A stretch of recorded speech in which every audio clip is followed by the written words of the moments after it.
நாடோடிகள் படம் மூலியமா தமிழ் சினிமாவில் அறிமுகமானவங்க தான் ஆக்ட்ரஸ் அபிநயா. அதை தொடர்ந்து 1001, ஈசன், வீரம், பூஜை மாதிரி பல ஹிட்டான தமிழ் படங்களில் நடிச்சிருக்காங்க. இவங்களால பேச முடியாது மற்றும் காதும் கேட்காது, அதனால இவங்க சைகை மொழியில தான் பேசுவாங்க.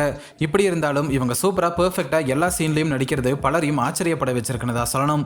மேலும் அபிநயா விஷால் கூட சேர்ந்து பூஜை, மார்க் ஆண்டனின்னு 2 படங்களில் நடிச்சிருக்காங்க. இப்படி இருக்கிற நிலையில ரொம்ப நாட்களாகவே சோஷியல் மீடியாவில் ஆக்டர் விஷாலும் அபிநயாவும் ரிலேஷன்ஷிப்ல இருக்காங்க, கூடிய சீக்கிரத்தில் கல்யாணம் பண்ண போறாங்கன்ற மாதிரி ஒரு செய்தி பரவிட்டு இருக்கு. இந்த நிலையில அபிநயா ரீசெண்டா ஒரு இன்டர்வியூல விஷால் கூட கல்யாணமாக போகுதுன்னு பரவிட்டு வர்ற செய்திக்கு கிளாரிஃபிகேஷன் கொடுத்திருக்காங்க. அதுல அவங்க என்ன சொல்லியிருக்காங்கன்னா, எனக்கும் விஷாலுக்கும் கல்யாணமாக போகுதுன்னு சொல்லி நிறைய செய்தி பரவிட்டு இருக்கு. நானும் அதை பார்த்திருக்கேன். ஆனா அது முழுக்க முழுக்க பொய்யானது, உண்மை கிடையாது. மேலும் நான் 15 வருஷமா என்னோட சைல்ட்ஹுட் ஃப்ரெண்டு கூட ரிலேஷன்ஷிப்ல இருக்கேன். அதனால இனிமேல் எந்த ஒரு நடிகர் கூடயும் என்னை சேர்த்து வச்சு பேச வேண்டாம்னு அபிநயா சொல்லியிருக்காங்க.